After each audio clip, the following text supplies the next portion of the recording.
नमस्कार, बहुत बहुत स्वागत और अभिनंदन आप सभी का द डिबेट में। मैं ब्रजेश मिश्रा हूं। कोरोना वायरस दिनों दिन बेहद घातक, बेहद ताकतवर, बहुत ही खतरनाक तरीके से पूरी दुनिया को अपने चपेट में ले रहा है।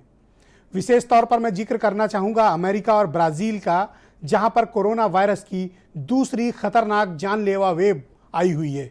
और ये इतनी खतरनाक है कि अमेरिका के पूर्व के इतिहास की ये सबसे बड़ी और ख़तरनाक संक्रामक बीमारी के तौर पर उभरी है। आपको जानकर हैरानी होगी, लेकिन ये सच है कि पिछले 10 दिनों में अमेरिका में औसतन 40 से 50 हज़ार नए केसेस, जी हाँ नए केसेस रोजाना मिल रहे हैं। और अब तक 1,29,000 अमेरिकी मारे जा चुके हैं। ये डेटा चौंकाता ही नहीं बल्कि डराता है। ये सिर्फ डराता ही नहीं बल्कि आतंक पैदा करता है। सिर्फ आतंक ही पैदा नहीं करता है बल्कि पूरी दुनिया को एक बड़े खतरे का संकेत भी उपलब्ध कराता है। अगर हम अब नहीं माने, हमने अपने को खुद अब नहीं रोका, तो इस तबाही को मेरे प्यारे देशवासियों आने से दुनिया की कोई ताकत रोक नहीं सकती। कोरोना वायरस एक बेहद घातक और जानलेवा वायरस है। ये कोई सामान्य सर्दी खांसी जुकाम का फ्लू नहीं है। ये बहुत ही खतरनाक है और ये जान लेता है। पिछले 5 महीनों के भीतर इसने दुनिया भर में 5,25,000 से ज़्यादा लोगों की मौत कोरोना वायरस से हो चुकी है। कितनी? 5,25,000। और अब तक प्रभावितों की संख्या 1,10,00,000 हो चुकी है। आप अंदाजा नहीं लगा सकते कि यह वायरस किस कदर पूरी दुनिया में स्प्रेड हो चुका है।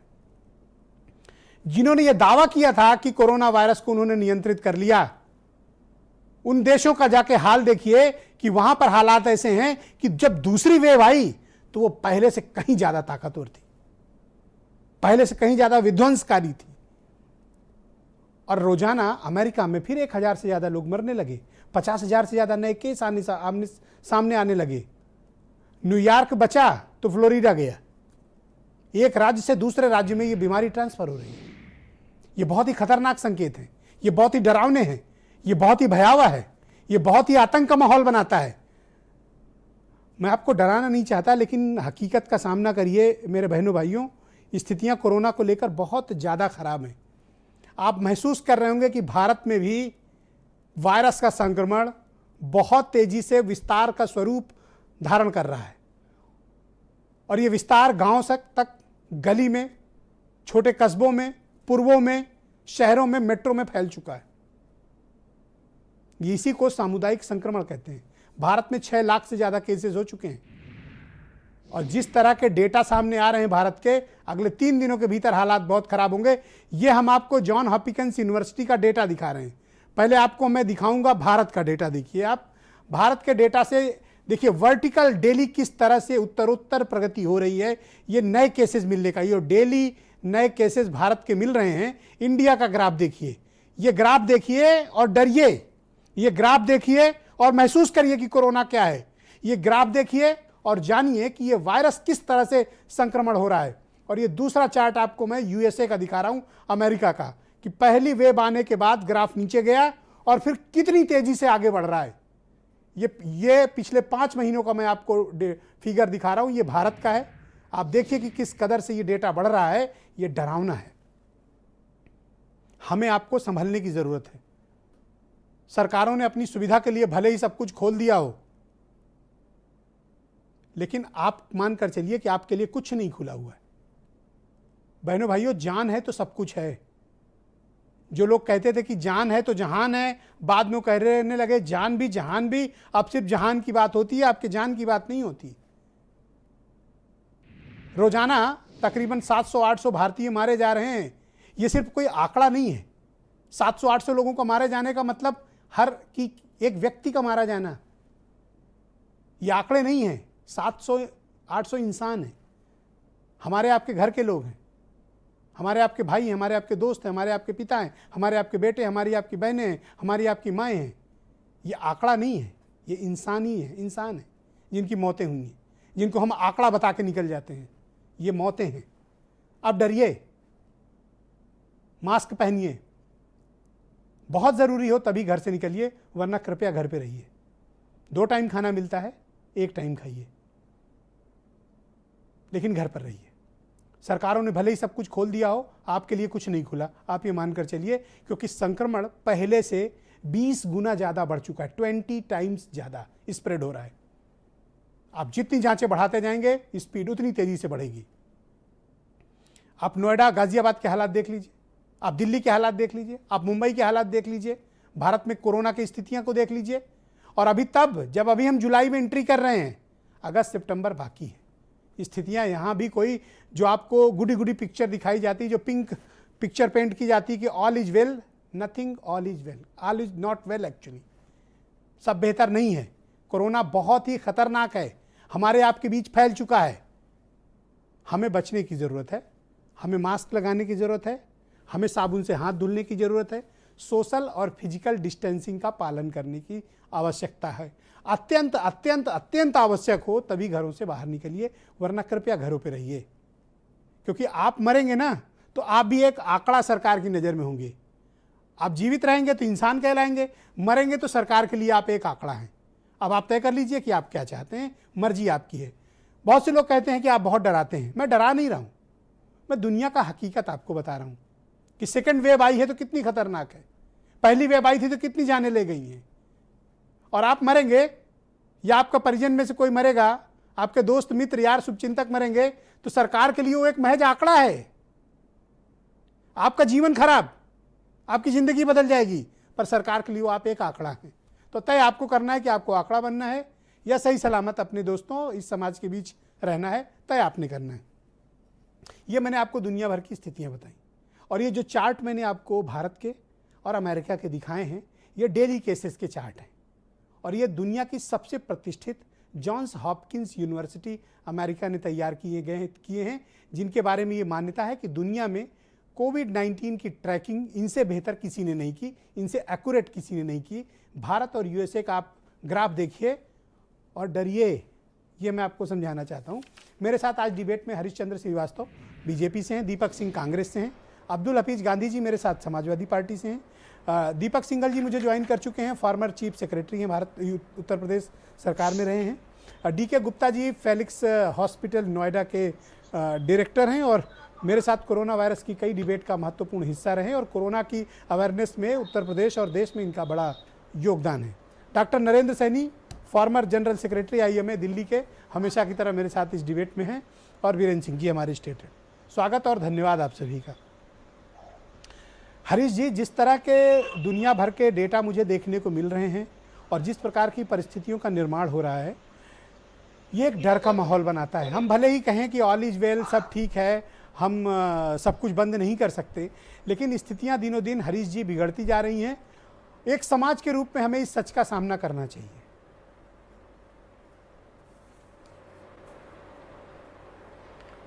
नहीं, बिल्कुल ब्रजेश जी, आप बिल्कुल सही कह रहे हैं, और ये निश्चित रूप से ये चिंता की बात है और सबके लिए चिंता की बात है। अभी माननीय प्रधानमंत्री जी ने जब अनलॉक 2 पर देश से बात किया था तो उस समय उन्होंने भी कहा था कि लॉकडाउन समाप्त किए जाने के बाद अनलॉक 1 से लोगों में लापरवाहियां दिख रही हैं, और उन्होंने इसके गंभीर कंसर्न इस पर जाहिर किया था और लोगों से गुजारिश किया था कि आप 2 गज की दूरी, सैनिटाइजेशन, हाथ धुलने और इम्यूनिटी को लेकर के 3-4 चीज़ों को लेकर के बहुत गंभीर रूप से देश के लोगों को जागरूकता बरतने का काम किया था, सतर्कता बरतने की बात उन्होंने कही। बहुत अफसोस की बात है कि आपकी पार्टी के बड़े पदाधिकारी, ये आपकी पार्टी के से जुड़े हुए मध्य प्रदेश के मुख्यमंत्री और आपके पूरे मंत्रिपरिषद ने आज प्रधानमंत्री की सारी बातों को खारिज किया और प्रधानमंत्री की बात नहीं मानी, और आज जिस तरह की तस्वीर वहां के मंत्रिपरिषद से देखने को मिली है, बहुत ही शर्मनाक है।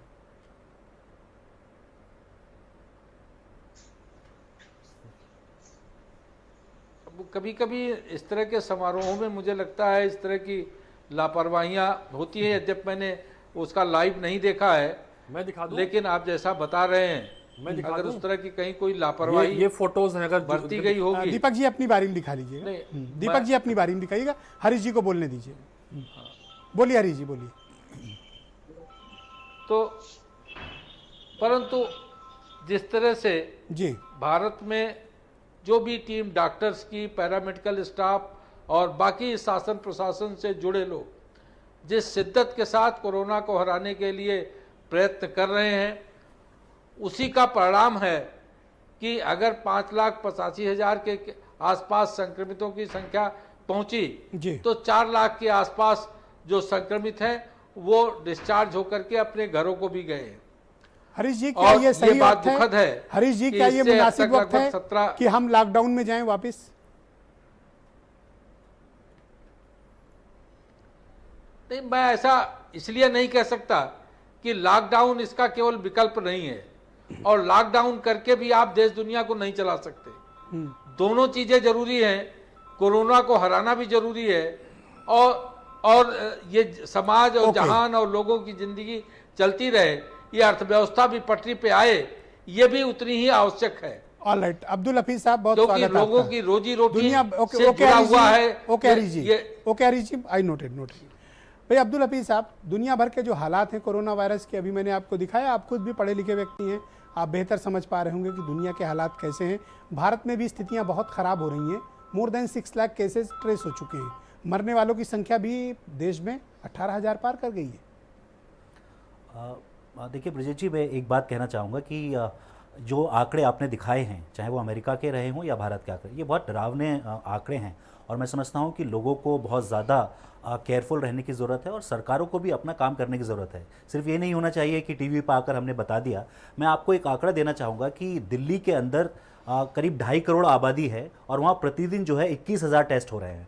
और उसके मुकाबले अगर आप उत्तर प्रदेश देखेंगे तो 23 करोड़ की आबादी में सिर्फ 19,000 टेस्टिंग हो रही है। यानी कि सरकार ये कहना चाहती है नो टेस्टिंग नो केसेस, यानी जब आप टेस्ट नहीं करेंगे तो केसेस नहीं निकलेंगे, टेस्ट करेंगे तो केसेस निकलेंगे। यानी कि जो भी आंकड़ा अभी हमारे सामने आ रहा है वो एक तरह से कागजी आंकड़ा कह सकते हैं। इससे और भी भयावह स्थिति है। और जैसा आपने दिखाया कि अभी आपने मध्य प्रदेश की बात की और मध्य प्रदेश में किस तरह से नियम तोड़े गए, यही हमने पहले देखा था जब गैर कानूनी तरीके से सरकार बनाई थी मध्य प्रदेश के अंदर, तब भी हमने ये हालात देखे थे। यानी कि हम सीखने की बिल्कुल कोशिश नहीं कर रहे हैं, जो स्थिति है उससे हम उभरने की बिल्कुल कोशिश नहीं कर रहे हैं। अखिलेश यादव का जन्मदिन मनाने के लिए आपकी पार्टी के कार्यकर्ताओं ने जिस तरह की तस्वीरें और वीडियो आई हैं, चिंता आपको भी करनी चाहिए। देखिए, सोशल डिस्टेंसिंग के साथ जो भी जनता की समस्याएं हैं वो उठाने का प्रयास समाजवादी पार्टी ने किया है। आपने देखा होगा जब प्रवासी मजदूर आ रहे थे उत्तर प्रदेश के अंदर तो उन पे लाठियां बरसाई जा रही थी। चाहते हैं कि लॉकडाउन किया जाए? जी, आप चाहते हैं कि लॉकडाउन किया जाए? देखिए, मैं समझता हूं कि कहीं ना कहीं संतुलन करना होगा। विदेशों में भी हमने एक मॉडल देखा है, ऑन एंड ऑफ का मॉडल है, यानी कहीं ऑन करना पड़ेगा, कहीं ऑफ करना पड़ेगा। इस मॉडल की तरफ मैं समझता हूं कि सरकार को दीपक सिंह जी, जिस तरह के हालात दुनिया भर में हैं और जिस तरह से इस वायरस का संक्रमण फैल रहा है, यह अत्यंत चिंता में डालने वाला है। मैं तो आज देश का डेटा देख के हैरान हूं और भारत की उत्तरोत्तर प्रगति देखकर इसमें हैरान हूं। ऐसी प्रगति की कल्पना हम नहीं करते हैं। देखिए ब्रजेश जी, देश चिंतित है। जब देश को जरूरत थी लॉकडाउन की, तब मोदी जी लॉकडाउन खोल रहे हैं। जब लॉकडाउन खोल के लोगों को व्यवस्थित करने की जरूरत थी, तब देश में लॉकडाउन किया गया और एकदम से सडनली कर दिया गया। समझ में बात नहीं आती ये सरकार चलाता कौन है, चलती कैसे, इनके पास ज्ञान का अभाव है। जो बातें आपने भी दिखाया, जो डेटा दिखाया, उस हिसाब से अगर देखें तो राहुल गांधी ने जो बातें कही थी वो सच हुई। अभी भाई हरिशन जी कह रहे थे भाजपा की तरफ से कि सब कुछ ठीक है, प्रधानमंत्री जी ने ये कहा, प्रधानमंत्री जी ने कहा। हरिशन जी, लगता है भाजपा की और प्रधानमंत्री जी लोगों ने सुनना बंद कर दिया है। अभी ब्रजेश जी का मैं एक ट्वीट देख रहा था, मैं सोचा दिखाऊं। जिस तरह से सोशल डिस्टेंसिंग की धज्जियां उड़ाई गई हैं, हाफिज भाई ने कहा कि इसके पहले भी की गई थी और आज भी की गई हैं। क्या इनके ऊपर एफआईआर नहीं होना चाहिए? ब्रजेश जी, इस बात को मैं इसलिए नहीं कह रहा हूं, आपने ट्वीट किया था, इस बात को मैं इसलिए कह रहा हूं कि राधा मोहन अग्रवाल जो गोरखपुर से विधायक है भाजपा के, उन्होंने कहा है कार्रवाई होनी चाहिए। तो क्या भारतीय जनता पार्टी, मोदी जी या इनके लोगों के लिए अपने लोग सोशल डिस्टेंसिंग का पालन न करें तो ठीक है, जनता के लिए अपील करेंगे? इसका मतलब भाजपा में भाजपा के नेताओं की सुनी नहीं जा रही है। DK शिव कुमार जो आपके कर्नाटक के अध्यक्ष हैं, आज उन्होंने भी भारी जमावड़ा किया था, कार्रवाई तो उन पर भी होनी चाहिए। बिल्कुल, ये जो ज्ञान आप बीजेपी वालों को दे रहे हैं, आप DK शिव कुमार को क्यों नहीं समझाते? नहीं, इस तरह से कई घटनाएं हो चुकी। मुझे लगता है कि भाजपा के लोगों की कुछ सुनना नहीं चाहता है। अभी तक देश इनका सुन रहा था, देश सुनना बंद कर दिया। अब भाजपा के अपने लोग नहीं सुनेंगे इनकी। अपने अंदर नहीं देखते। ओके, अपने अंदर देखते हैं। आप बताओ ना, मध्य प्रदेश कार्रवाई होगी नहीं होगी? एक सेकेंड, ऑल राइट। मेरे साथ फार्मर चीफ सेक्रेटरी दीपक सिंघल मौजूद हैं। बहुत दिनों के बाद मुस्कुराते हुए सिंघल साहब दिखे हैं टीवी स्क्रीन पर, बहुत स्वागत है आपका। तो जो आप कह रहे थे, करीब करीब हम लोग उसी हालात की तरफ बढ़ रहे हैं। तब सिंघल साहब आपकी बात कोई सुनता नहीं था और आपका मजाक उड़ाते थे और कहते थे कि आप पैनिक कर रहे हो। बट तो अब तो स्थितियां वैसी ही करीब करीब हो रही, चाहे वो उत्तर प्रदेश हो, चाहे देश हो और चाहे वो अमेरिका हो, हालात तो वैसे ही हैं। क्या किया जाए अब?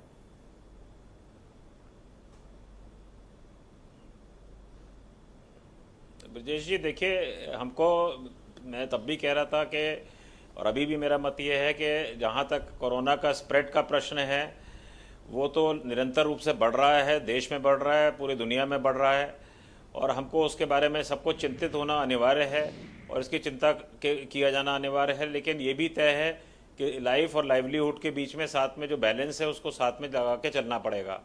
इसमें सबसे बड़ा जो विषय है, हम लोग एक बहुत word loosely testing word use करते हैं। मैं आपसे ये अनुरोध करूंगा, विनम्र निवेदन के रूप में आपके संज्ञान में लाना चाहूँगा कि मैंने स्वयं निजी हैसियत में, क्योंकि मैं उत्तर प्रदेश का फॉर्मर चीफ सेक्रेटरी रहा हूँ, तो यहाँ पर सेक्रेटरी हेल्थ भारत सरकार, ICMR के DG, कैबिनेट सेक्रेटरी सबसे रिक्वेस्ट करके और ये अब वर्कआउट कराया है। कल कोशिश किया है, मुझे प्रसन्नता है बताते हुए कि 1 तारीख को कल एक सर्कुलर इशू हो गया है जिसमें कि अब टेस्टिंग कराना निजी व्यक्ति का हक माना गया है, ना कि सरकार का हक। कल से पहले तक का ये सरकार का हक था कि कैसे सरकार टेस्ट कराए। अब कम से कम ये आदमी का हक है कि वो अपनी टेस्टिंग के मेथोडोलॉजी कब कराए, कहाँ कराए, किससे कराए, क्योंकि हर इंसान को अपने स्वास्थ्य को बनाए रखने का हक है और वो जहाँ चाहे अपना टेस्टिंग कराए, किसी मेथोडोलॉजी से कराए।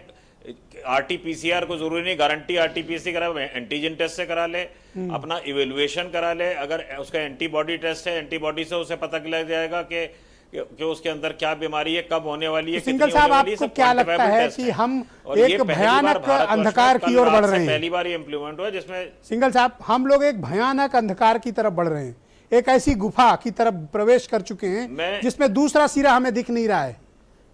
हमें गहरे संकट में हैं, गंभीर संकट में फंस चुके हैं। देखिए ये बात सही है। देखिए ब्रजेश जी, मैं ये तो जरूर कहूंगा कि ये एक डार्क टनल है और डार्क टनल में कभी भी उधर की तरफ रोशनी का अभी कोई इरादा नहीं, जब तक कि इसको कोई सोल्यूशन नहीं आ गए। लेकिन अगर आप ये फिगर्स देखेंगे कि रिकवरी रेट्स भी उतनी अच्छी हैं और जो आपकी जहां पर डेथ का सब्जेक्ट आता है उसमें ये भी एनालाइज करना ज़रूरी है कि उनमें से ऐसे किन लोगों के हुए हैं जो पहले से कोमोर्बिडिटीज़ के शिकार हैं। मान लीजिए आप किडनी के पेशेंट हैं, आपका कोई और हार्ट प्रॉब्लम्स हैं, तो उसके अंदर ज़्यादा प्रॉब्लम्स ज़्यादा शिकार हो रहे हैं। लेकिन नॉर्मल जो व्यक्ति है उसकी रिकवरी भी अच्छी हो रही है। तो निश्चित रूप से ये तय है कि इसका भय हमेशा रहेगा। लेकिन मेरा अभी भी अभिमत है अगर इसकी एंटीबॉडी टेस्ट जोर से कराए जाएं, दिल्ली में 20,000 लोगों का आप इस हक में है कि लॉकडाउन किया जाए? आप चाहते हैं कि लॉकडाउन इसका विकल्प है? तो अगर हमें वापस लॉकडाउन में जाना चाहिए? नहीं, मेरा निजी मत अगर आप पूछते हैं तो लॉकडाउन कोई इसका विकल्प अभी वर्तमान में नहीं है, ना उसको दोबारा लॉकडाउन में हमको जाना चाहिए। लेकिन निश्चित रूप से जो हमारे सोशल जो हमको कैटेगराइजेशन करके अगर आपने केसेस बनाए तो भारतवर्ष में पूरे इतने बड़े देश में ये 6 लाख सर, मैं आपको बड़े अनुरोध के साथ कहना चाहूंगा, शहर में आप सड़कों पे देख लीजिए क्या तमाशे हो रहे हैं। कौन रिस्पॉन्सिबल है सर? पार्क देख लीजिए, स्ट्रीट देख लीजिए, बाजार देख लीजिए, मॉल देख लीजिए, ट्रांसपोर्ट मीडियम्स देख लीजिए, कहीं देख लीजिए आप, क्या तमाशा बना के रख दिया है हमने। हम कोरोना से लड़ रहे हैं क्या? हम तो मजाक कर रहे हैं सर। देखिए ब्रजेश जी मेरा आपसे विनम्र निवेदन है कि एक कंट्री में 2 पार्ट होते हैं, एक तो जो है गवर्नेंस और एक होती है सिटीजन। तो सिटीजन जो चार्टर है, सिटीजन को डिसिप्लिन अपना मेंटेन करने के लिए भी ये बहुत बड़ा दायित्व निभाना पड़ेगा। खाली अगर ये कहें कि हम गवर्नमेंट को ही इस बारे में कहें सर, मैं गवर्नमेंट से इसलिए सवाल करूंगा सर, जब 500 केस नहीं था तो आपने इतना डरा दिया था कि पूरा देश भयग्रस्त हो गया था। अब जब हम 6 लाख के पार चले गए तो आप कह रहे हैं अब डरने की जरूरत नहीं है। अरे मौत सामने खड़ी है, हम डरे ना सर? सर सच का सामना करना पड़ेगा सर। ये कोई आंकड़ा, कोई व्यक्ति नहीं मरता है कि 18,000 मर गए, हमने कह दिया 18,000 परिवार तबाह हो गए। सर जो कोरोना वायरस से पीड़ित ठीक होकर आए हैं, अगर आप उनसे बात करें तो उनके आंसू नहीं थमते हैं, वो ऐसा बताते हैं कि उनको नया जीवन मिला है।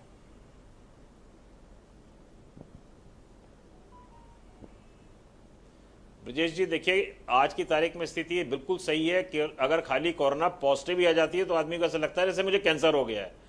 तो ये भय तो है, इसमें कोई किसी बात की वो नहीं है। लेकिन ये बात तय है कि जो हमें टाइम मिला लॉकडाउन के दौरान में, उस दौरान में हमने अपना इंफ्रास्ट्रक्चर अपग्रेड करके जो सुविधाएं प्रदान करनी है, सर, मेरे साथ आपको फेलिक्स हॉस्पिटल नोएडा के डीके गुप्ता साहब जुड़ चुके हैं। गुप्ता जी, बहुत स्वागत आपका और बहुत बहुत धन्यवाद मैं आपको करना चाहूंगा।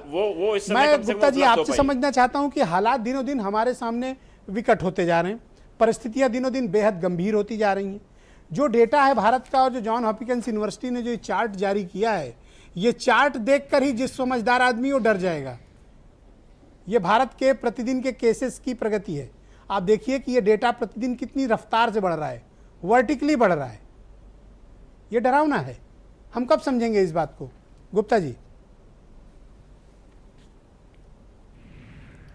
बिल्कुल सही कह रहे हैं कि जो अगले जो 2 महीने हैं, जिसमें जुलाई और अगस्त है, ये हमारे लिए बहुत अच्छे नहीं हैं, क्योंकि जुलाई अगस्त में केसेस बढ़ेंगे और बहुत जगह पीक आएगी और पीक के आसपास हम पहुंचेंगे। तो इसलिए अगले 2-3 महीने तक हमें बहुत ध्यान रखना है। जुलाई अगस्त में, सितंबर में जाके कहीं जाके चीज़ें थोड़ा कम होना शुरू होंगी, ख़त्म भी नहीं होंगी, कम होना शुरू होंगी। तो अगले 2-3 महीने अगर हमारी जनता ने ध्यान दिया तभी पॉसिबल है इसको कंट्रोल करना। इतनी बड़ी आपदा है, इतनी भयावह स्थिति है कि अगर हम सब मिलकर काम करेंगे, चाहे वो पक्ष हो, विपक्ष हो, सरकार हो, बुद्धिजीवी हो, एक्स ब्यूरोक्रेट हो, करंट ब्यूरोक्रेट हो, सब लोग मिलकर आह्वान करें, सब लोग जनता को जागरूक करें। और क्योंकि लॉकडाउन का परमानेंट सॉल्यूशन नहीं है, स्मार्ट लॉकडाउन हो, क्या कौन सी चीज़ें इसेंशियल है वो खुलनी चाहिए। तो इन सब चीज़ों पे बैलेंस करके ही काम करके हम इसे जीत सकते हैं। दूसरी बात मैं सबसे बताऊंगा आपको कि स्टिग्मा जो है ना वो खत्म होना चाहिए। लोग नंबर्स में खेल रहे हैं, सरकार हो चाहे विपक्ष हो चाहे पक्ष हो, कि नंबर नहीं बढ़ने चाहिए। मैं तो कह रहा हूं इस टाइम ओपनली, जैसे बाहर बहुत सारे विदेशों में हो रहा है, कि टेस्ट बढ़ाने चाहिए। जैसे एक नया अच्छा जजमेंट है कि हम जाके बिना प्रिस्क्रिप्शन के अपनी मर्जी से हम टेस्ट करा सकते हैं, सरकार का उसमें कोई रोल नहीं है, सरकार उसमें हैम्पर नहीं करेगी। तो ये बहुत अच्छा डिसीजन है। इससे क्या होगा, लोगों के अंदर जागरूकता आएगी, लोग अवेयर होंगे, टेस्ट कराएंगे तो टेस्ट करके डायग्नोसिस बढ़ेगी, अर्ली डायग्नोसिस होगी तो मॉर्टेलिटी रेट कम होगा। इस टाइम सबसे इंपॉर्टेंट है कि अगर केसेस बढ़ेंगे, क्योंकि हमारी इतनी बड़ी जनसंख्या है, तो मॉर्टेलिटी या डेथ रेट 2-3 चीजें पर मैं आपका ध्यान आकृष्ट कराना चाहता हूं। बढ़ाने चाहिए नंबर। आप लोगों को, आपने बाजार खोल दिया, आपने शॉपिंग कॉम्प्लेक्स खोल दिया, आपने स्ट्रीट खोल दी, आपने मार्केट ओपन कर दी, आपने रिलीजियस प्लेसेस ओपन कर दिए, आपने गैदरिंग को अलाउ कर दिया, आपने ट्रांसपोर्ट को अलाउ कर दिया, और फिर ये उम्मीद करते हैं कि वायरस फैले भी ना, और ये उम्मीद करते हैं कि लोग बहुत ही अनुशासित होकर रहें। क्या तमाशा है सड़कों पे, जरा निकलिए तो और देखिए। देखिए। आपने खोला है तो आपकी पैरेलल तैयारी होनी चाहिए कि हम साथ में वायरस को कंट्रोल करने के लिए ज्यादा से ज्यादा टेस्ट करेंगे, ज्यादा से ज्यादा लोगों को आइसोलेट करेंगे, क्वारंटाइन करेंगे और ट्रीट करेंगे। तो आपकी वो तैयारी पैरेलली हमने लॉकडाउन में जो करी है, जो करनी चाहिए थी, उस पर हमें फोकस करना चाहिए। मैंने फिर भी कहा था कि L1 तो नहीं, लेकिन लेवल 2 और लेवल 3 के बेड्स चाहिए हमें, जहां ऑक्सीजन की सुविधा हो और आईसीयू की सुविधा हो। बिकॉज अब नंबर ऑफ केसेस बढ़ेंगे तो बहुत सारे लोगों को इन बेड्स की जरूरत पड़ेगी। तो इसलिए लॉकडाउन परमानेंट सॉल्यूशन नहीं है। इस समय हमें तैयारी करनी चाहिए L2 और लेवल 2 और लेवल 3 बेड्स के लिए। All right sir. Doctor Narendra Saini ji मेरे साथ जुड़ चुके हैं। डॉक्टर सैनी, आजकल एक लॉबी है, ये लॉबी ये बताने का प्रयास और ये नैरेटिव सेट करने का प्रयास करती है, no no no no no, डरने की जरूरत नहीं है कोरोना वायरस से, we have to live with corona, corona this corona that, परेशान मत होइए, ये ठीक हो जाता है। बहुत से लोग ठीक हो जाते हैं। जिनके अनुभव हैं बड़े खतरनाक हैं। ये एक जानलेवा वायरस है और उसको ऐसे प्रेजेंट किया जा रहा है अब कि जैसे कोई बहुत बड़ी बात नहीं है। और ये वो लोग प्रेजेंट करते हैं जो 500 केस पर डराने आए थे।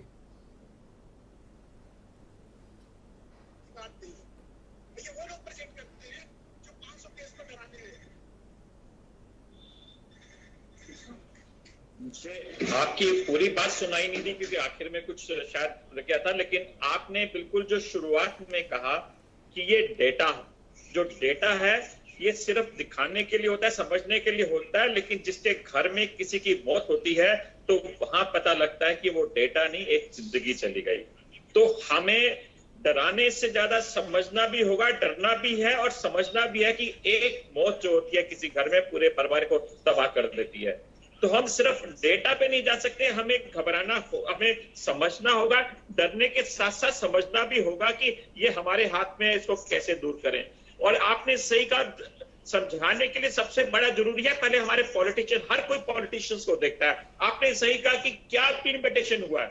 यदि हमने कहा कि हम इम्प्लीमेंट की 50 से अधिक लोग नहीं हो सकते, लोग अपने मास्क पहनेंगे, लेकिन जब हम देखते हैं कि गैदरिंग पॉलिटिशियंस की होती है, वहां खुद मास्क नहीं पहनते।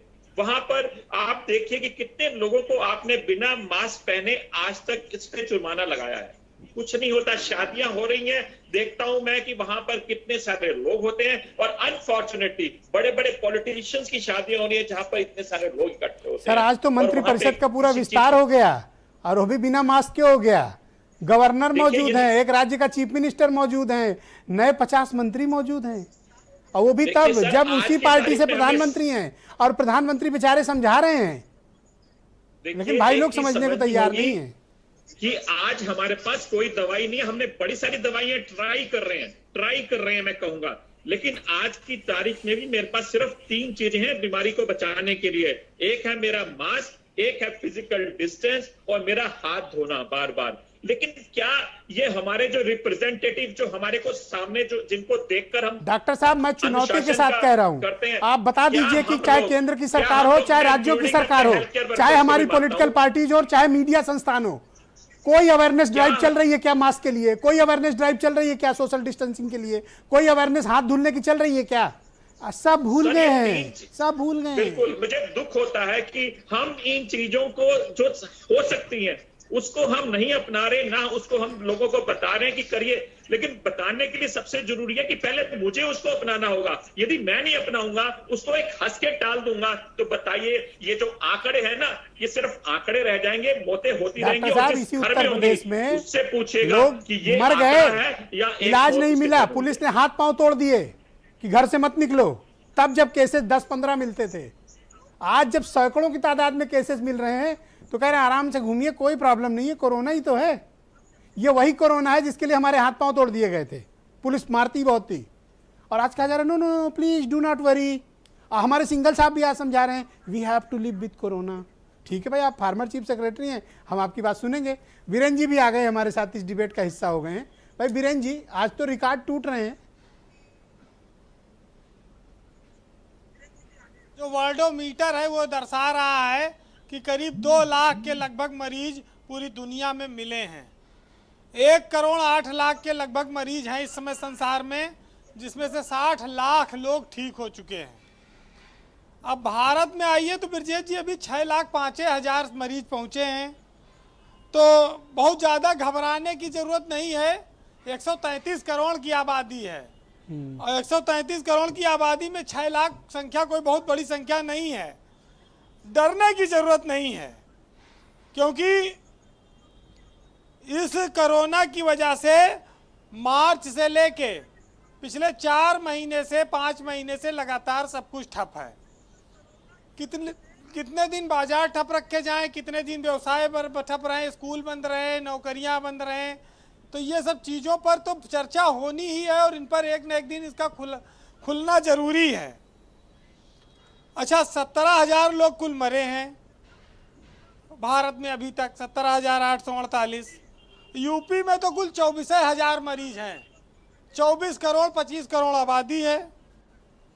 तो ब्रजेश जी, चिंता होनी चाहिए, लेकिन डरने की बहुत ज़रूरत नहीं है, क्योंकि अगर आप जीवन नहीं चलेगा तो तमाम सारी चीज़ें ठप हो जाएंगी। लोगों के सामने खाने पीने का संकट उत्पन्न हो गया, पैसा नहीं रहा, लोग कहाँ जाएंगे इतनी बड़ी आबादी में। तो कुछ काम मजबूरी में इस देश में हो रहे हैं, जिनको आप चाहे सरकार का फेलोर माने, चाहे हमारी मजबूरी माने, चाहे परिस्थितियों का, वैसे भी मनुष्य दास होता है। और देखिए, ये बात सही है कि जिसके घर में मौत होती है उसका पूरा जीवन बर्बाद हो जाता है, उसकी पीढ़ियां, आने वाली पीढ़ियां तक झेलती हैं। लेकिन मास में बहुत ज़्यादा इसका इम्पैक्ट नहीं जाता, क्योंकि कहा जाता है कि जिनकी शहर में कोई औकात नहीं होती, वो मर जाए तो कोई बात नहीं होती, तो उसको कोई गंभीरता से नहीं लेता है। सरकार के लिए आंकड़े हैं, लेकिन हमको, आपको, सबको ये बात पता है कि समय, सेहत और संबंध, ये तीनों चीज़ें जो होती हैं, इनकी कोई कीमत नहीं होती। जब ये हमसे छूट जाते हैं, तब हमको इनकी अपनी असली कीमत समझ में आती है। समय, संबंध और सेहत, ये बड़ी इंपॉर्टेंट चीजें हैं। ये मैंने इसलिए बताई कि अच्छा ये बताइए, कोरोना अगर 4 साल चले तो लोग 4 साल शादी ब्याह न करें, कुआरे बैठे रहें?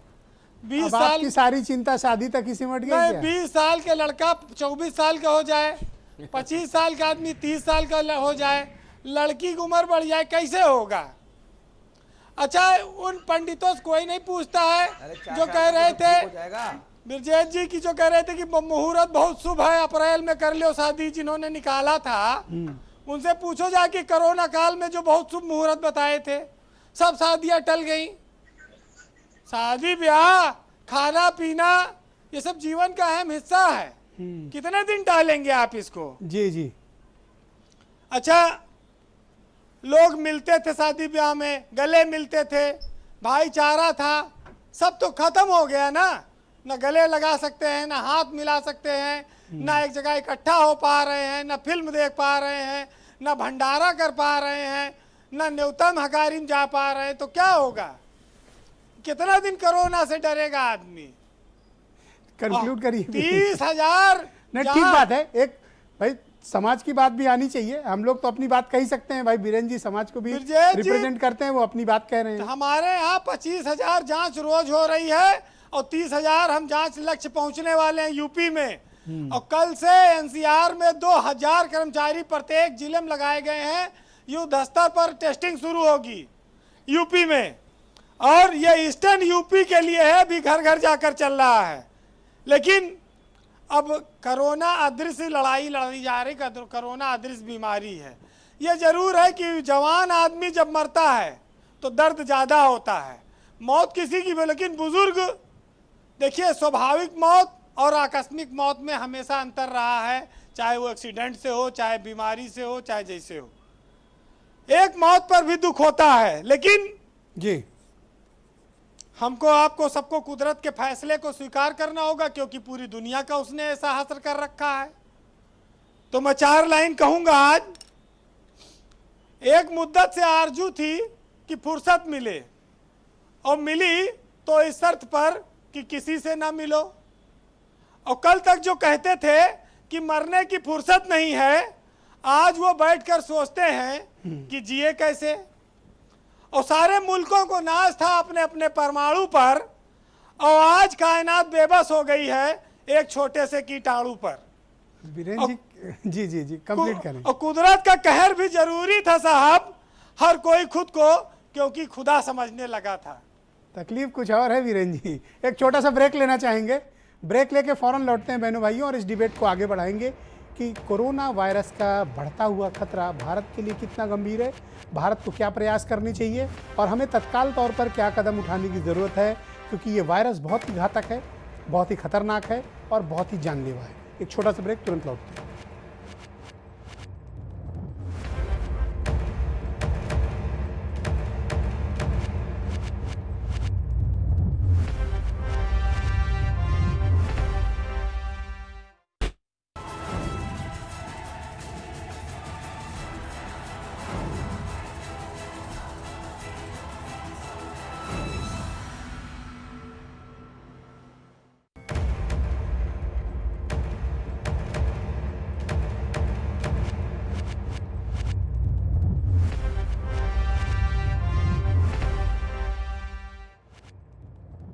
जॉन्स हॉपकिंस यूनिवर्सिटी की जो स्टडी है वो बताती है कि दुनिया के 13 ऐसे देश हैं जहां पर 2 लाख से ज़्यादा, 2 लाख या 2 लाख से ज़्यादा केसेस कोरोना वायरस के मिल चुके हैं, और जो एक गंभीर संकट में हैं।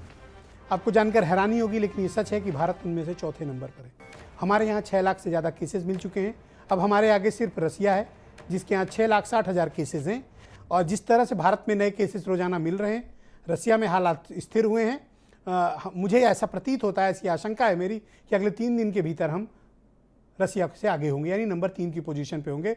अमेरिका, ब्राज़ील के बाद भारत होगा। यह खतरनाक संकेत है। ब्राज़ील में हालात ऐसे हैं कि वहाँ 2 स्वास्थ्य मंत्री इस्तीफा देकर भाग चुके हैं, तीसरा स्वास्थ्य मंत्री काम करने को तैयार नहीं है, राष्ट्रपति वहाँ खुले में घूम रहे हैं, खुद मास्क नहीं लगाते हैं, 60,000 से ज़्यादा मौतें हो चुकी हैं, मुर्दा घर लाशों से अटे पड़े हैं, सामूहिक कब्रें खोदी जा रही हैं और वहाँ लोग दफनाए जा रहे हैं। ये ब्राज़ील के हालात हैं। कर्नाटक में भी पिछले दिनों आपने देखा होगा, बेल्लारी एक जगह है, वहाँ भी लोगों की लाशें फेंकी गई गड्ढों में, और एक दो नहीं बड़ी तादाद में उसके वीडियो वायरल हुए। अब तक कर्नाटक सरकार ने इस पर कोई क्लैरिफिकेशन नहीं दिया, केंद्र सरकार ने कोई कार्रवाई नहीं की। मसला इस बात का है कि ये वायरस बहुत ही गंभीर है, जानलेवा है, हमें आपको मार रहा है। और यकीन मानिए कि जो भी इस वायरस से गुजरे हैं और ठीक हुए हैं, उनका जीवन बदल गया है। मेरे एक दोस्त हैं, पत्रकार हैं, उनको कोरोना वायरस हुआ, बहुत परेशानी में थे, हम लोग उनके लगातार संपर्क में थे, बड़ा अलग असहाय और बहुत ही परेशान महसूस कर रहे थे, बड़े व्यथित थे। हालांकि बड़े स्ट्रांग विल पावर के व्यक्ति हैं, ईश्वर की कृपा रही। और कुछ दिनों बाद जब वो ठीक होकर अस्पताल से लौटे तो यकीन मानिए उनका जीवन बदल गया। उन्होंने कहा मुझसे कि भाई साहब, मुझे दूसरा जीवन मिला है और मैं ये जीवन समाज के लिए समर्पित करना चाहता हूँ, मैं मौत के दरवाजे से लौटा हूँ। हालांकि उनकी हालत कोई बिगड़ी नहीं थी, लेकिन ये कोरोना वायरस का जो खौफ है उनके मन में था। उन्होंने देखे थे, उन्होंने रिपोर्टिंग की थी, कवरेज की थी, उन्होंने देखा था कि कैसे क्या हालात हैं, क्या भयानक बीमारी है ये, क्या खौफनाक बीमारी है ये, किस तरह से आपको अलग कर देती है, किस तरह से आपको टुकड़ों में ये बीमारी मारती है। अंदाज़ा उसको है जो इससे गुजरा है, अंदाज़ा उसको है जिसके घर में किसी की मौत हुई है और मुंह देखने तक की भी इजाज़त नहीं है। इसकी भयावहता को समझें। ये कोई मजाक का विषय वस्तु नहीं है, ये कोई इंटरटेनमेंट का विषय नहीं है, और ये कोई सरकारों के बताने से आप डरें, इस पर मुझे सख्त आपत्ति है। हमारे देश में एक मानसिकता है हम लोगों की कि अगर सरकार किसी चीज़ को डराने पे आती है तो हम फौरन डर जाते हैं, अरे अरे अरे सरकार डरा रही है, इसका मतलब कोई बड़ी बात है। हमें अपनी समझ डेवलप करनी पड़ेगी, दुनिया को अपने नज़रिए से देखना पड़ेगा, हमें स्व अनुशासित होना पड़ेगा, हमें खुद मास्क का इस्तेमाल करना पड़ेगा, हमें बहुत आवश्यक हो तब घर से निकलना चाहिए। हमें तमाम तरीके के उपाय हैं जो हमें स्वयं ने करने चाहिए। कोई ज़रूरी नहीं कि सरकार आपको किसी चीज़ के लिए कहे। सरकारों का रुख तो आपने बेहतर पता है। सरकारों का काम है सिर्फ सत्ता चलाना, अपनी कुर्सी पकड़े रहना, अपनी कुर्सी के लिए कुछ भी करना। चाहे मध्य प्रदेश हो चाहे कर्नाटक, उदाहरण आपके सामने है। तो ऐसे में जान तो आपकी है, सरकार के लिए आप क्या हैं? मैंने डिबेट के प्रारंभिक चरण में कहा था, सरकार के लिए आप एक इंसान नहीं है, आप एक आंकड़ा हैं। बीमार होंगे तो बीमार के आंकड़े में जाएंगे, ठीक होंगे तो कहेंगे कि साहब ठीक होकर घर चले गए, ये भी एक आंकड़ा है, और मरेंगे आप तो भी आप एक आंकड़ा होंगे, जिसका जिक्र अभी वीरेंद्र सिंह जी कर रहे थे कि 18,000 लोग मर गए। अब सोचिए कि उन 18,000 परिवारों का क्या हुआ होगा, उन परिवारों की क्या हालत होगी, उनका तो जीवन बदल गया। हरीश जी, मैं आपसे समझना चाहता हूँ, इस पर एक मुहिम चलनी चाहिए। भाई मास्क को लेकर कोई मुहिम क्यों नहीं चल रही है? सोशल डिस्टेंसिंग की मुहिम हरीश जी क्यों नहीं चल रही है? फिजिकल डिस्टेंसिंग की मुहिम हरीश जी क्यों नहीं चल रही है? हमने चलाना चाहिए। समाज हमें भी बचाना है, हमारा कर्तव्य है, आपका कर्तव्य है। सरकारें तो अपनी सुविधा से चलती हैं। नहीं ब्रजेश जी, बिल्कुल हम सबका कर्तव्य है। और जो आपने स्व अनुशासन वाली बात कही, ये अत्यंत महत्वपूर्ण बात है। हम सबको इस स्व अनुशासन का पालन करना चाहिए, अपने परिवार, समाज और देश प्रदेश की सुरक्षा के लिए। लेकिन सरकार के स्तर पे जो माननीय मुख्यमंत्री जी की मुहिम है, उसका भी बहुत स्वागत किया जाना चाहिए। हफीज गांधी जी ने, दीपक जी ने, इन सब लोगों ने सवाल उठाए थे। आज 26,000 से भी ज़्यादा जांच पर डे हो रही है, और जैसा कि मुख्यमंत्री जी ने ऐलान किया है कि मेरठ मंडल में अगले 10 दिनों में घर घर ये जांचें होंगी। 15,000 टीमें वहां लगाई गई हैं, 7800 टीमें वहां काम कर रही हैं, जिसको बढ़ा करके 15,000 टीमें जांच पे लगाई गई हैं। इसी तरह पूरे प्रदेश में अन्य 17 जो मंडल हैं, उसमें 5 जुलाई से लेकर के 15 जुलाई के बीच में पूरे प्रदेश में घर घर वो जांच कराने मैं का आपसे अनुरोध करूंगा हरीश जी, उसमें जागरूकता भी है। राजनीति आएगी जाएगी, पार्टियां बनेंगी बिगड़ेंगी, सरकारें आएंगी जाएंगी, लोगों की जान जरूरी है, ये देश जरूरी है। मैं आपकी पार्टी रैलियों में व्यस्त है, आपकी पार्टी कार्यक्रमों में व्यस्त है, आप वर्चुअल रैली कर रहे हैं। आप अपने कार्यकर्ताओं से कहिए कि भैया करोड़ों कार्यकर्ता हैं, आप जाओ घर घर, लोगों को अवेयर करो, मास्क पहनिए, हाथ धुलिए, सोशल डिस्टेंसिंग करिए, अवेयरनेस फैलाइए। पॉलिटिकल पार्टी का काम सिर्फ चुनाव लड़ना नहीं होता। ब्रजेश जी, भारतीय जनता पार्टी के बूथ के कार्यकर्ता घर घर गए हैं और 2-2.5 करोड़ से ज्यादा मास्क वितरण फिर जाइए फिर बांटिए, 50 लाख करीब, फिर जाइए फिर बांटिए, तब तक बांटिए जब तक ये बीमारी खत्म नहीं हो जाती। हाँ, लगातार भारतीय भारतीय जनता पार्टी के कार्यकर्ता लगातार इस काम को कर रहे हैं। ऑलराइट, अब्दुल हफीज हमारा गांधी जो जी, सम्मानित भाई आप भी नेतृत्व है, पॉलिटिकल पार्टी में लगातार ना, कार्यकर्ताओं आप को क्या प्रेरित सिर्फ कर चुनाव रहा लड़ने है की मशीन है कि चुनाव वो के वक्त ही इस अब्दुल हफीज गांधी आप जागरूकता आएंगे? अभियान में आपका भी पूरी कर्तव्य है, जो प्रतिबद्धता के साथ कर्तव्य काम भारतीय करें। जनता पार्टी का है। देखिए, आपकी समाजवादी पार्टी को भी चाहिए कि आप जाइए, मास्क बांटिए, आप अवेयरनेस ड्राइव चलाइए, आप कैंपेन चलाइए। देखिए ब्रजेश जी, अगर आपने ध्यान दिया हो तो पिछले काफ़ी दिनों से समाजवादी पार्टी के कार्यकर्ता मास्क भी बांट रहे हैं और जो अवेयरनेस के भी कार्यक्रम कर रहे हैं। अभी अखिलेश जी के जन्मदिन पर भी यही हुआ कि एक सादा तौर पे आयोजन किया गया और लोगों में जानकारी दी गई। हमारा जो आह्वान पत्र है उसके साथ साथ हम लोगों में मास्क भी बांट रहे हैं और कोविड के बारे में जानकारी भी दे रहे हैं। लेकिन मैं हरीश जी से एक सवाल करना चाहूँगा। हरीश जी ने कहा कि 26,000 टेस्ट पर डे हो रहे हैं।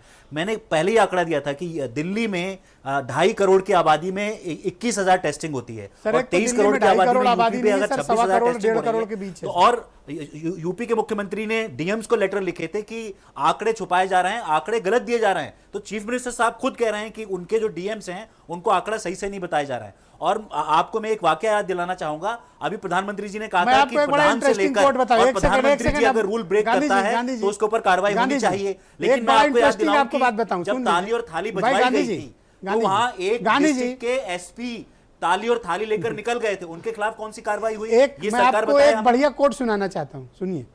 मेरे साथ वो शख्स मौजूद है और उन्होंने ये बात कही थी। उनका नाम है दीपक सिंघल, फॉर्मर चीफ सेक्रेटरी है, मेरे साथ मौजूद हैं। कोरोना काल में जब चल रहा था, पीक पर चल रहा था मामला, तो उन्होंने मुझसे एक बात कही थी। उत्तर प्रदेश का कलेक्टर, ध्यान से सुनिएगा, उत्तर प्रदेश का कलेक्टर आदमी को औरत और औरत को आदमी बनाने के अलावा पृथ्वी पर जितने भी काम हैं वो सब कर सकता है। Can you believe it? Gandhi ji करके दिखाया है। Gandhi ji go ahead. तो मैं यही सवाल कर रहा हूं कि जब प्रधानमंत्री जी ने यह कहा कि प्रधान से लेकर और प्रधानमंत्री तक अगर कोई रूल तोड़ता है तो उस पर कार्रवाई होनी चाहिए, तो मध्य प्रदेश में क्यों नहीं कार्रवाई हो रही है? दीपक सिंह, आप ये देखिए कि भाई आपकी भी तो इतनी लार्जेस्ट अपोजिशन है, आप क्या कर रहे हैं? मैं तो देखता हूं कि आजकल आप लोग हर बात पर धरना प्रदर्शन करने सड़कों पर उतर आते हैं। जरा सा कभी मास्क के लिए भी प्रदर्शन कर लीजिए, जरा कभी सोशल डिस्टेंसिंग के लिए भी कर लीजिए, कोई अवेयरनेस ड्राइव भी चला लीजिए। कि हर समय सिर्फ आप इलेक्शन मोड में रहेंगे? नहीं, हम भाजपा नहीं, हम इलेक्शन मोड में नहीं रहते, हम देश की सेवा के मोड में रहते हैं। और इसके प्रमाण हैं कि हमारी पार्टी सेवा करने के लिए, सहायता करने के लिए, मदद करने के लिए जेल तक काटी, मुकदमे झेल रहे हैं। जहां तक भारतीय जनता पार्टी का सवाल है, भारतीय जनता पार्टी के लोग सच नहीं बोलना चाहते। आज भी डिबेट पे इनके प्रवक्ता कुछ और बोलते हैं, अधिकारी कुछ और आंकड़े देते हैं, मुख्यमंत्री जी और कुछ कहते हैं। इसके लिए मुख्यमंत्री ने पत्र भी लिखा है। और जो सबसे बड़ा दुर्भाग्य है ब्रजेश जी, भारतीय जनता पार्टी की सरकार आपदा में अवसर तलाशती है। एक दवा है हेपरिन, आपने देखा होगा, इस कोरोना महामारी में सबसे ज्यादा कारगर इंजेक्शन है, उसके दाम 50% बढ़ा दिए। अभी गुप्ता जी कह रहे थे कि विपक्ष टेस्ट नहीं चाहता, सरकार टेस्ट नहीं चाहती। अरे हम टेस्ट चाहते हैं। जो बिना टेस्ट के हमारे देश का आंकड़ा, अभी आप कह रहे थे, नंबर 3 पर पहुंचने वाला हमारा देश है। अगर टेस्ट हुए होते तो हमारे देश के आंकड़े क्या होते, मौत के आंकड़े क्या होते और पॉजिटिव मरीजों के आंकड़े क्या होते? आप क्या चाहते हैं, लॉकडाउन किया जाए? नहीं, देखिए लॉकडाउन नहीं, देखिए लॉकडाउन हम चाहते भी, जब सरकार को लॉकडाउन करना था तब नहीं किया, जब नहीं करना है तो कर रही है। इनके पास ज्ञान का अभाव है। और हमारा डिजास्टर मैनेजमेंट एक्ट भी कहता है कि जो टेस्टिंग है, इलाज है, सिंगल जी बैठे हैं जानते होंगे, ये एक प्रकार से हमारा मौलिक अधिकार है। हर व्यक्ति की जांच होना चाहिए ऐसे ओके, दीपक सिंघल जी, समय पे। दीपक सिंघल जी, पहले और अब की परिस्थितियों में सिंघल साहब बहुत परिवर्तन आ गया है। पहले हम लोग जब वायरस पर डिबेट कर रहे थे तो उस वक्त हालात इतने बिगड़े हुए नहीं थे। अब हालात में देख रहा हूं कि पहले से ज़्यादा बिगड़े हुए हैं और पहले से ज़्यादा खराब हैं, पहले से ज़्यादा बिगड़ी हुई परिस्थितियां हैं।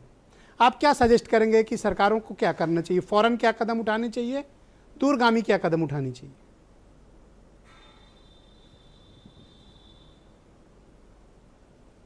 जी, इसके दो भाग हैं। एक तो मेडिकल पार्ट है। मेडिकल पार्ट में सबकी मत एक ही है कि अधिक से अधिक टेस्टिंग होनी चाहिए। अब जो एंटीजन टेस्टिंग शुरू हुई है, जिसके हिसाब से आप 15 मिनट में रिजल्ट ले लेते हैं, एनसीआर में बहुत तेज़ी से ये टेस्टिंग होगी। तो ये टेस्टिंग जैसे अब हो रही है, पहले भी हो सकती थी, लेकिन चलिए अब हो रही है। अधिक से अधिक टेस्टिंग होनी चाहिए, ट्रेसिंग होनी चाहिए और उसका फिर इलाज का बंदोबस्त होना चाहिए जहाँ इसकी आवश्यकता हो। लेकिन साथ में ज़िंदगी चलाने के लिए जो एक आध कोई चर्चा कोई कर ही नहीं रहा है, वो अर्थव्यवस्था की जो चर्चा है वो भी बहुत इंपॉर्टेंट है।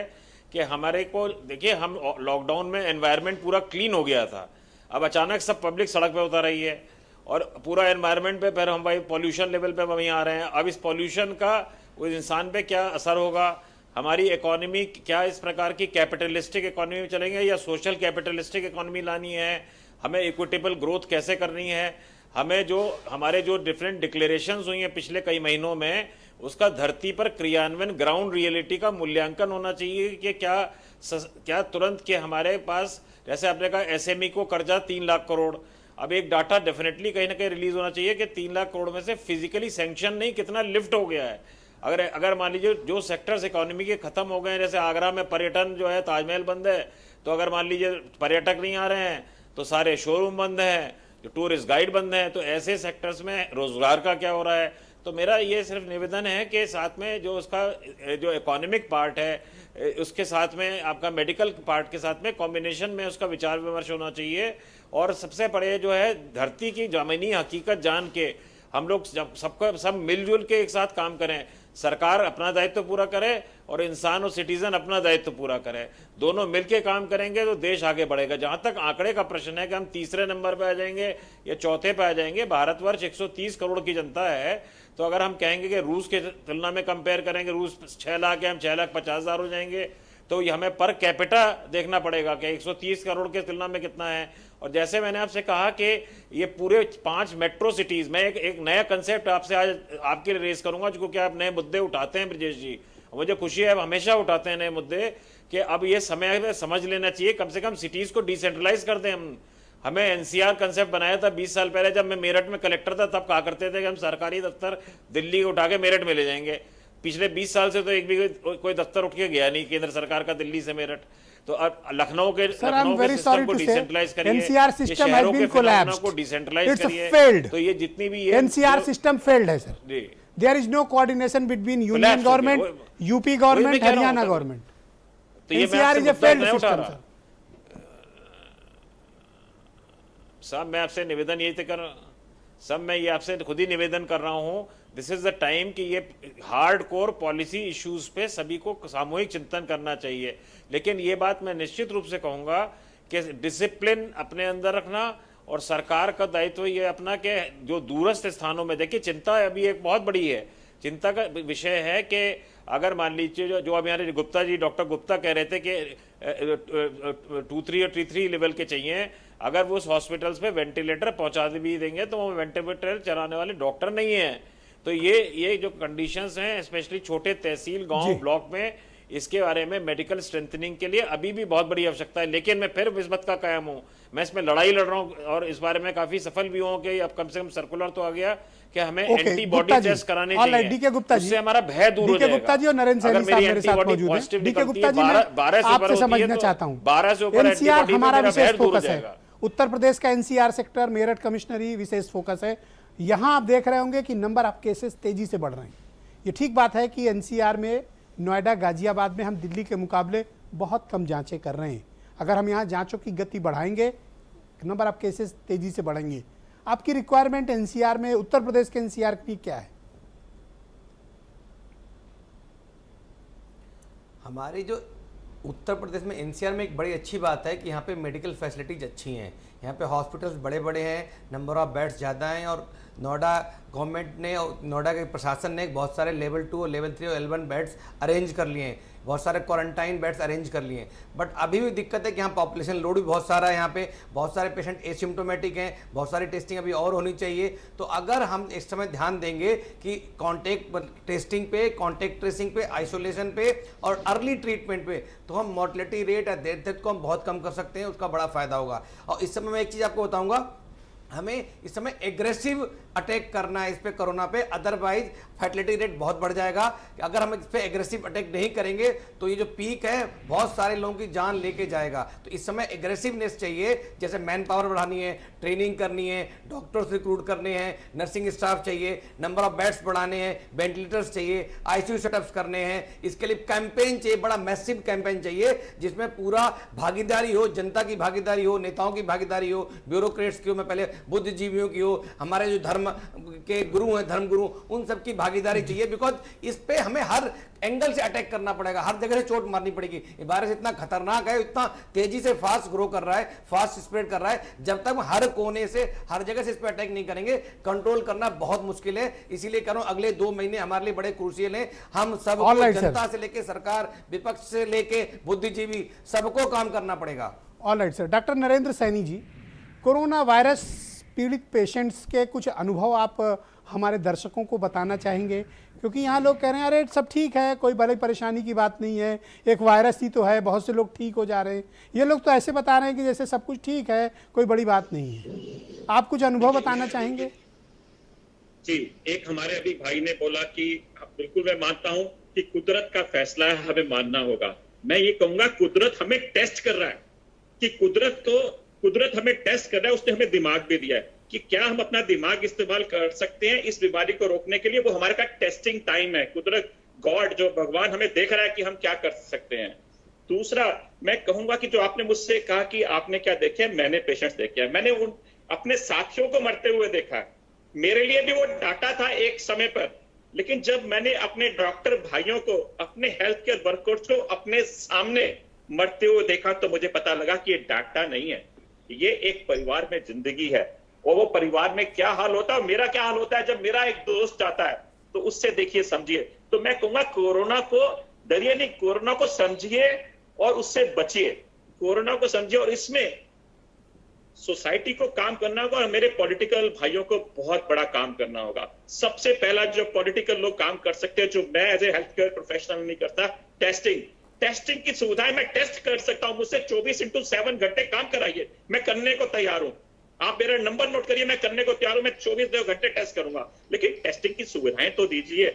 उसके बाद आइसोलेशन करिए, क्वारंटीन करिए और कॉन्टैक्ट ट्रेसिंग। ये दुनिया भर में है।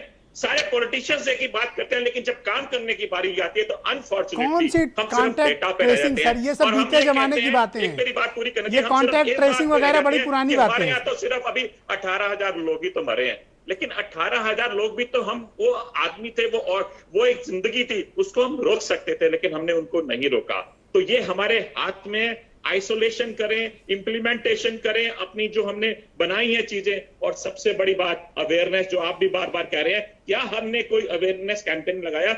यदि मैंने मास्क पहना है तो कितने दिन तक ये मास्क काम करेगा? मेरे पॉलिटिकल भाइयों ने कहा कि हमने मास्क बांटे, क्या उनको ये भी समझाया कि एक मास्क आपका कितने दिन चलेगा? क्या मुझे इस मास्क को भी साफ करके पहनना है? क्या मैं एक ही मास्क को क्या पूरे जिंदगी भर पहनता रहूंगा? क्या मैंने उनको ये बताया कि मेरे को फिजिकल डिस्टेंस रखना है तो कहां पर रखना है? क्या मेरे पॉलिटिकल भाइयों ने जब अपनी रैली करते हैं तो देखते हैं कि क्या वो, क्योंकि हम सारे लोग पॉलिटिक्स को देखते हैं, क्योंकि हमारे लिए वो नेता लोग हैं। यदि वो ये काम कर सकते हैं, वो जिंदा है, तो हम क्यों नहीं रहेंगे? तो लेकिन अनफॉर्चुनेटली जिनके घरों में जो 3% जो हम मौत का बताते हैं डेटा, वो जो 3% जो लोग जाते हैं, उनको देखिए, वो आपको वापस दोबारा नहीं मिलेंगे। तो मेरी जनता से अपील रहेगी, प्लीज ये जो 3 चीजें हैं, फिजिकल डिस्टेंस की आप दूरी बनाए रखें, मास्क पहने, हाथ धोएं, लेकिन ठीक तरह से। मास्क आप पूरे जिंदगी भर, एक आपको मास्क किसी ने दे दिया, आप उसी को पहने रख रहे हैं, तो आप अपने साथ एक एटम बम लेके चल रहे हैं। प्लीज उसको धोइए भी, या अपने घर में बना के मास्क पहनिए। इसकी अवेयरनेस भी कराना जरूरी है। आप हैंड सैनिटाइजर एक सोशल, एक वो बन गया है, एक की मेरे यहाँ सैनिटाइजर है, मैं लेके चल रहा हूँ, क्या मैं उसको सही ढंग से इस्तेमाल कर रहा हूँ कि नहीं कर रहा हूँ, ये भी जरूरी है। मैंने एक बार हैंड सैनिटाइजर इस्तेमाल कर दिया और उसको सोचते कि मेरे कुछ नहीं होगा। हमारे लोगों को इसकी कोई जानकारी नहीं थी। ये जानकारी देना बहुत जरूरी है, नहीं तो हमारे यहाँ बस आंकड़े रह जाएंगे। सर, यही तो काम है सरकारों का। मैं क्यों बार बार कह रहा हूँ, पॉलिटिकल पार्टीज का क्या काम है? यही काम है। सरकारों का क्या दायित्व है? यही दायित्व है। मीडिया संस्थानों का क्या दायित्व है? यही दायित्व है। हम एज ए सोसाइटी, हम कहाँ वो अवेयरनेस ड्राइव चला पा रहे हैं? हम कहाँ किसको बता पा रहे हैं? किसी को पता, ये बताया नहीं जाता कि साहब ये जो मास्क आप पहनते हैं, ये एक बार इस्तेमाल करने के बाद दोबारा लगा नहीं सकते आप, इसकी उपयोगिता खत्म है। N95 की उपयोगिता सीमित अवधि के लिए है, पर नहीं, एक बार मास्क खरीद लिया, पहने जा रहे हैं। दिखावा है। 60% लोग नहीं पहने घूम रहे हैं, 40 जो पहन के घूम रहे हैं उनका भी कोई फायदा नहीं है। मैं एक और चीज कहना चाहूंगा, hand sanitiser sir, hand sanitiser आज की तारीख में इतने पॉलिटिशियन मेरे सामने बैठे, मैं उनसे पूछना चाहूंगा, क्या किसी ने ये देखा कि हैंड सैनिटाइजर जो बाजार में बिक रहा है क्या वो क्वालिटी का भी है कि नहीं है? हमारे यहाँ पे सरकार के प्रतिनिधि बैठे हैं, मुझे बताएं क्या हैंड सैनिटाइजर जो बाजार में मिल रहा है क्या उसमें 60 to 70% अल्कोहल है? किसी ने जांच करवाई? नहीं। आज की तारीख में आप बैठे, मैं बैठू, हर कोई हैंड सैनिटाइजर बना रहा है, पता नहीं क्या वो बेच रहा है, क्या मैं उससे फायदा भी हो रहा है कि नहीं हो रहा?